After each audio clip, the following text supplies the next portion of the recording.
අයිබෝවන් ඔයාලා හැමෝම ජයග්‍රාහකයෝ විතරක් බිහි කරන්න හදන මේ විනාස් ඔන්ලි කියන YouTube නාලිකාවට සාදරයෙන් පිළිගන්නවා. ඔයාලා බලනවා ඇති මොකක්ද මේ කියන්න හදන්නේ? බිඳුවටම වැටිලාද කියලා අහලා තියෙනවා. හරි. ඔයාලට YouTube එකේ බලනකොට ඕන තරම් වීඩියෝ සම්බෙලා ඇති. බිඳුවටම වැටිලා ඉඳලා ජීවිතේ සාර්ථක වෙලා ජීවිතෙන් ගොඩ ගිහිල්ලා එයාලා සක්සස් වෙච්ච කට්ටියගේ සක්සස් ස්ටෝරීස්. ඒ වගේම ඔයාලා අමාරුම කාලේ ඉන්නකොට ඔයාලට law of attraction විශ්ව ආකර්ෂණීය නීතිය ගැන තියෙන වීඩියෝස් ඔයාලා වලට නම් හම්බෙලත් ඇති.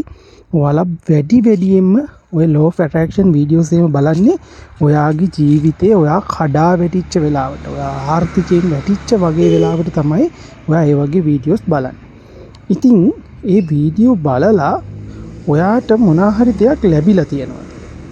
මං අහන්නේ ඔයාගේ ජීවිතේ සාර්ථක කරගන්න පුළුවන් වෙලා තියෙනවද? විශ්ව ආකර්ෂණ නීතිය කියන්නේ ඇත්ත. ඒකට තර්කයක් නැහැ.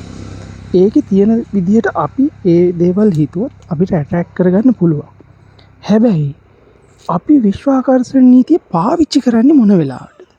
මේ law of attraction කියන එක පාවිච්චි කරන්නේ අපි ගොඩක්ම කඩා වැටිච්ච වෙලාවට. අපේ ආර්ථිකයේ, අපේ ජීවිතේ, අපේ ප්‍රශ්න වලින් ඒ හැම එකකින්ම කඩා වැටිච්ච වෙලාවට තමයි මේ law of attraction කියන නීතිය අපි පාවිච්චි කරන්නේ. ඉතින් මේ ප්‍රශ්න අපිට අර ආකර්ෂණයට වඩා මේ ප්‍රශ්න වලින් එන ප්‍රෙෂර් එක උඩට එනවා. එතකොට අපිට අර විශ්ව ආකර්ෂණ නීතියෙන් බලාපොරොත්තු වෙන දේ නෙමෙයි ලැබෙන්නේ. අපි නොදැනුවත්වම අපි හිතන ප්‍රශ්නම තමයි අපිට ලැබෙන්නේ. හරි. එහෙනම් ඇයි මේකත් එනම් මේ මොකක් හරි law of attraction ගැන කියන channel එකක්. මේක තවත් ඒ වගේ එකක් වෙන්න ඇති නේද කියලා ඔයාලට හිතෙන්න පුළුවන්. නෑ. මේක තවත් law of attraction ගැන කතා කරන channel එකක් නෙමෙයි. මේ කතා කරන මේ ඔයත් එක්ක කතා කරන මමත් මේ වෙලාවේ බිඳුවටම වැටිලා. ඔයාලා හිතනවා ඇති මාරයි. බිඳුවටම වැටිච්ච කෙනෙක්ගෙන් අපිට මොන උපදෙස්ද? ඒ වගේ දෙයක් නෑ. මම හිතන්නේ අපි තමයි කතා කළම යුත්තේ. අපි තමයි එකතු විය යුත්තේ. ඒ කියන්නේ මේකේ වේදනාව හොඳටම දැනෙන්නේ අපිට. ජීවිතේ සාර්ථක වෙච්ච කෙනෙකුට ඒක hina වෙවි කතා කරන්න පුළුවන්. මම මේ වගේ අතීතයක හිටියා. මම මෙහෙම බිඳුවටම වැටුණා.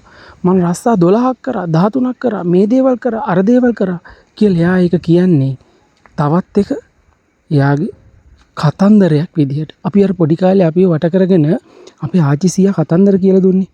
අන්න ඒ වගේ කතාවක් අහන විදිහට තමයි අපිට අහන්න වෙන්නේ. හැබැයි මේ පටන් ගන්නේ මේ විනර්ස් ඔන්ලි කියලාකින් පටන් ගන්නේ එහෙම කතන්දර කියන එකක් නෙමෙයි. ප්‍රායෝගිකව බිඳුවේ ඉඳලා වැටිලා ඉන්න කට්ටිය ජයග්‍රහණය කරා යන්න පුළුවන් ගමනකට. මේ කතා කරන මමත් ගොඩක් ලොකු තැනක ඉඳලා තමයි ආපහු බිඳුවට වැටෙන්නේ.